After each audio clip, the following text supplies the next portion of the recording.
Jemaat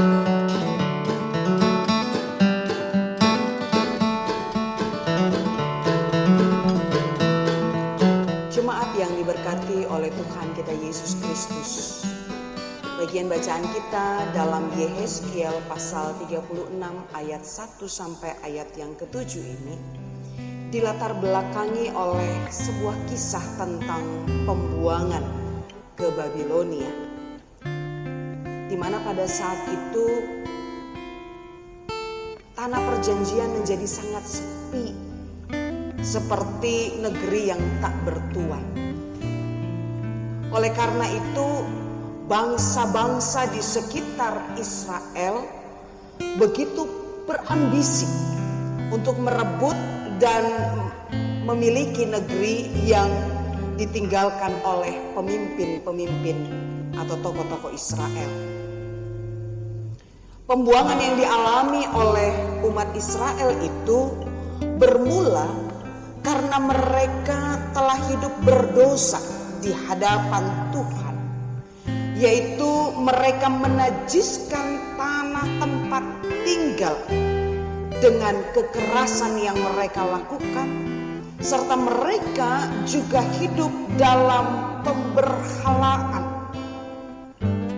Maka Allah murka kepada mereka sehingga mereka dibuang ke tanah Babel. Melihat keadaan yang demikian, ketika Yerusalem atau ketika negeri itu menjadi sangat sepi, Yehezkiel tidak rela. Yehezkiel bergumul. Dia begitu mencintai, dia begitu mengasihi bangsa itu. Karena itu Allah menyampaikan firman-Nya, meminta kepada hambanya itu berkata kepada gunung-gunung dan juga kepada semua yang ada dalam kehidupan itu. Umat Tuhan diminta untuk mendengarkan perkataan-perkataan Allah yang disampaikan. Jemaat yang diberkati oleh Tuhan kita Yesus Kristus.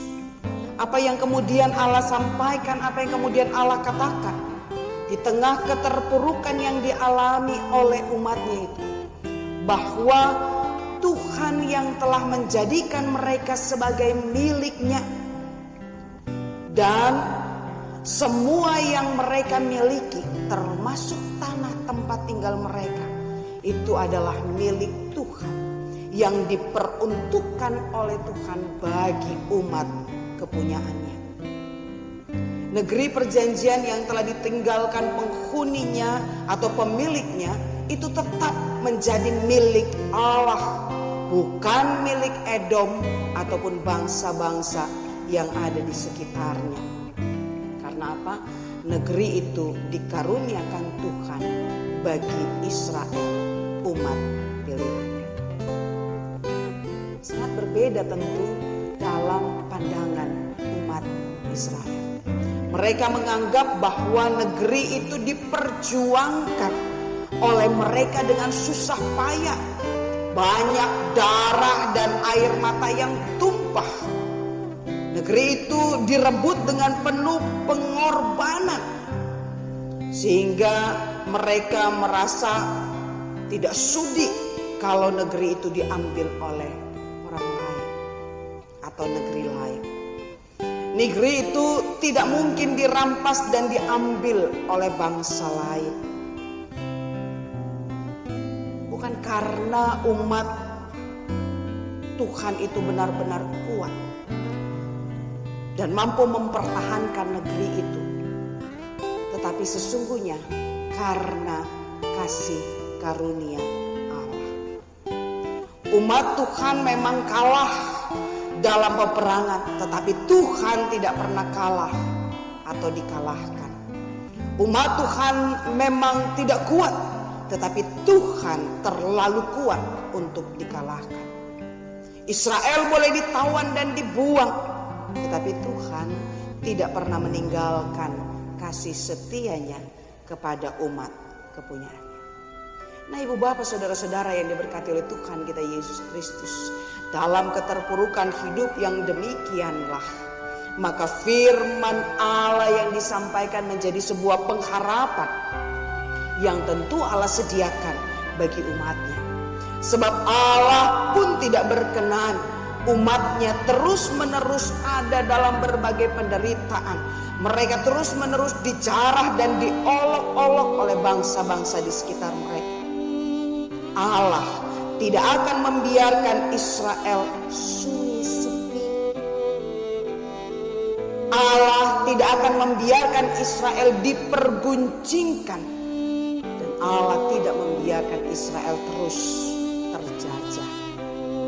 Karena itu, pada bagian bacaan kita kali ini, Allah dalam firman-Nya menyatakan kembali janjinya bahwa bangsa-bangsa yang telah menindas Israel, terlebih khususnya adalah Edom, akan mendapat hukuman dari Tuhan.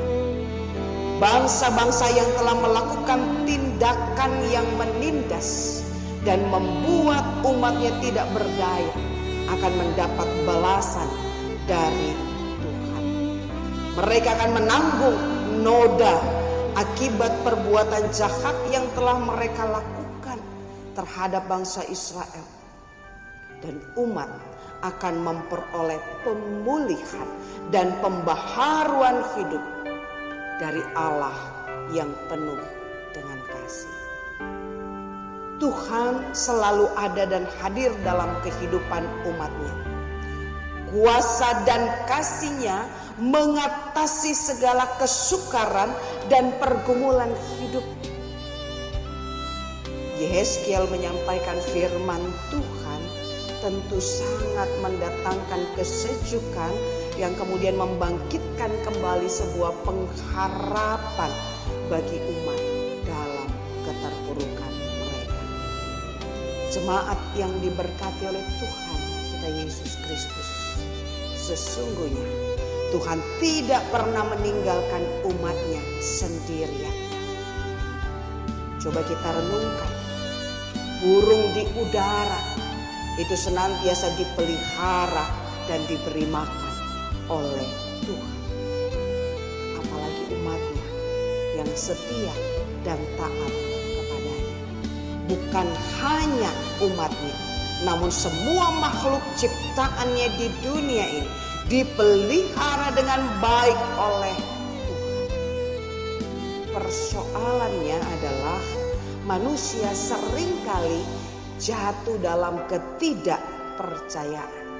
Manusia seringkali membenamkan dirinya dalam rasa khawatir, kegelisahan, dan merasa tidak aman. Dan ironisnya lagi, ada begitu banyak orang yang kemudian terperangkap kepada suatu yang bukan Tuhan, lalu meletakkan harapannya kepada sesuatu yang tidak dapat menyelesaikan pergumulannya. Katakan saja ketika orang justru mengandalkan orang pintar dalam tanda kutip. Orang mengandalkan dukun karena menganggap bahwa persoalannya dapat diselesaikan. Jemaat yang diberkati oleh Tuhan, orang benar yang mengandalkan dan menyerahkan diri kepada Tuhan akan selalu ada dalam pemeliharaan Tuhan.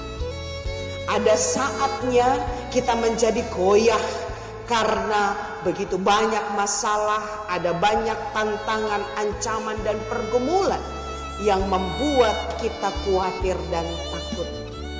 Tapi firman Tuhan mengatakan tidak selama-lamanya orang benar itu dibiarkan goyah. Nah, oleh karena itu firman Tuhan ini mengajak kita, Allah yang tidak pernah meninggalkan kita sendiri, Dia yang tetap memelihara seluruh kehidupan kita. Jangan pernah takut, jangan pernah goyah, karena Dia selalu memelihara perjalanan kehidupan kita. Dia Allah yang tidak akan pernah meninggalkan kita kita sendirian, tetapi yang selalu berjalan, melangkah bersama dengan kita lewat setiap berkat-berkat yang dinyatakan kepada kita. Karena itu, mari kita membenamkan diri kita dalam kasih Tuhan. Kita membawa setiap pengharapan dalam doa hanya kepada Tuhan. Maka kita akan menjadi lebih tenang dalam menjalani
Tenanglah kini hatiku, Tuhan memimpin langkahku. Di tiap saat dan kerja, tetap ku rasa tangannya. Tuhanlah yang membimbingku, tanganku dipegang teguh, hatiku berserah penuh, tanganku dipegang teguh. Kau memimpin langkahku. Tak ku sesakan hidupku, betapa pajukan nasibku.